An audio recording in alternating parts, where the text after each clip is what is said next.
រឿងភ្នំនាងកងរៃខេត្តកំពង់ឆ្នាំងប្រជុំរឿងព្រេងខ្មែរភាគ5ទំព័រ161ដល់164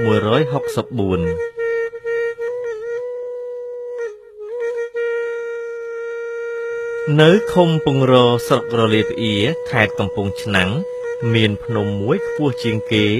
មើលពីចម្ងាយទៅឃើញដូចមនុស្សដេកសណ្ដូកខ្លួននៅលើភ្នំនោះមានរុក្ខជាតិតូចធំដុះជាច្រើនដូចភ្នំឯទៀតនៅជុំវិញនោះដែរតែប្លែកជាងគេត្រង់ចង្កេះភ្នំនោះមានដុះម្អមដុះច្រើនណែនណាន់តាន់តាប់អ្នកស្រុកនៅជុំវិញភ្នំនោះគេមិនបរិភោគម្អមនោះទេព្រោះគេឮចាស់ចាស់ដំណាលថាភ្នំនោះកើតពីរូបនាងកងរៃយក្ខិនីជាមហេសីព្រះពុទ្ធសែនហើយគេសន្មតថាម្អមនោះជារោមយោនីនៃនាងកងរៃនោះឯងមិនតែប៉ុណ្ណោះនៅជើងភ្នំនោះមានត្បាល់ថ្មមួយអង្រែថ្មមួយធំតាំងពីបុរាណមកមិនដឹងជានរណាសាងទេ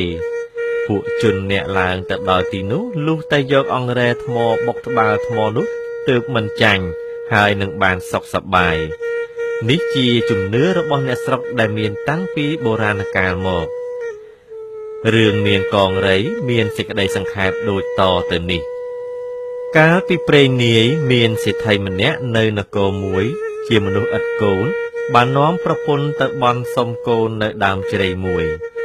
ក្រោយពីបន់មកប្រពន្ធមានកូន12នាក់សុទ្ធតែស្រី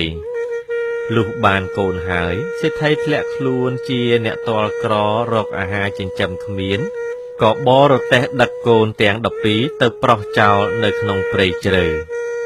ក្រោយពីឪពុកប្រោះចោលកូនទាំង12នាក់ក៏នាំគ្នាដើរក្នុងព្រៃទៅដល់នគរមួយជានគរយក្សស្រីឈ្មោះនាងសន្ធមា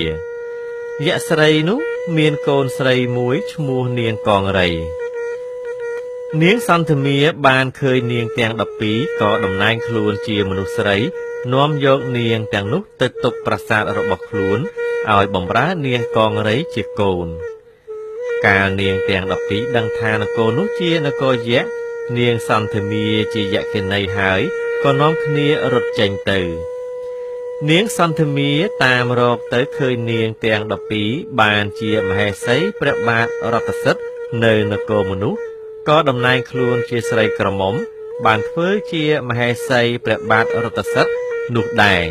ហើយនាងសន្ធមាយពុតធ្វើជាឈឺធ្ងន់ញុះញង់ពេទ្យឲ្យទូលព្រះបាទរតសិទ្ធិឲ្យឆ្កៀលភ្នែកនាងទាំង12យកមកធ្វើជាថ្នាំព្យាបាលរោគខ្លួននិងឲ្យយកនាង12ដែលមានគភ៌គ្រប់គ្នាទៅទុកក្នុងរណ្ដៅមួយជាមួយគ្នា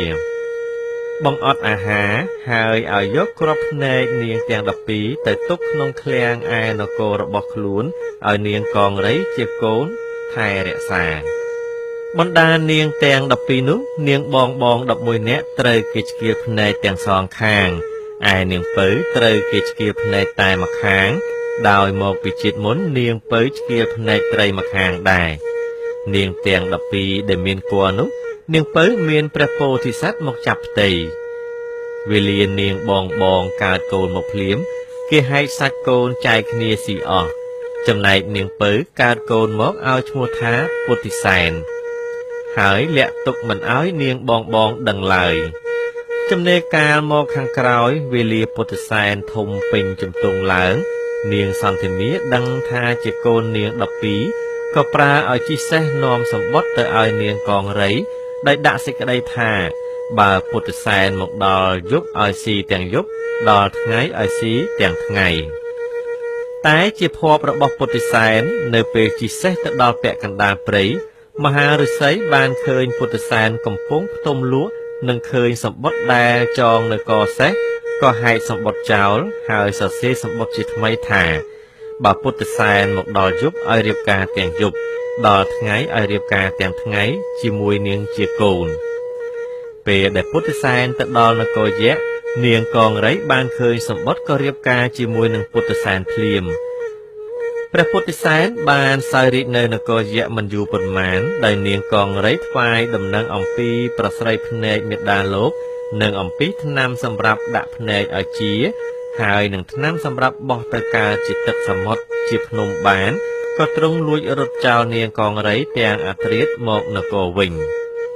នាងកង្រីតាមមកព្រះពុទ្ធសែនបោះថ្នាំឲ្យកើតជាទឹកសមុទ្រខាងផ្លូវ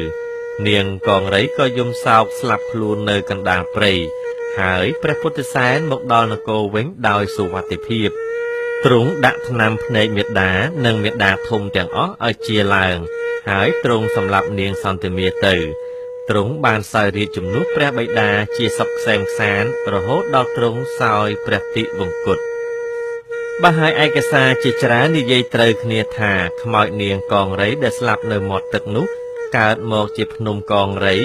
ហើយថានៅជិតភ្នំនាងកង្រីមានភូមិម៉ូពីរឈ្មោះកំពង់ហាវមួយកំពង់លែងមួយភូមិកំពង់ហាវជាទីដែលនាងកង្រីស្រែកហៅព្រះពុទ្ធសែនឯភូមិកំពង់លែងជាទីដែលព្រះពុទ្ធសែនលែងត្រូវការនាងកង្រីបើរឿងភ្នំនាងកង្រីចប់តែប៉ុណ្ណេះ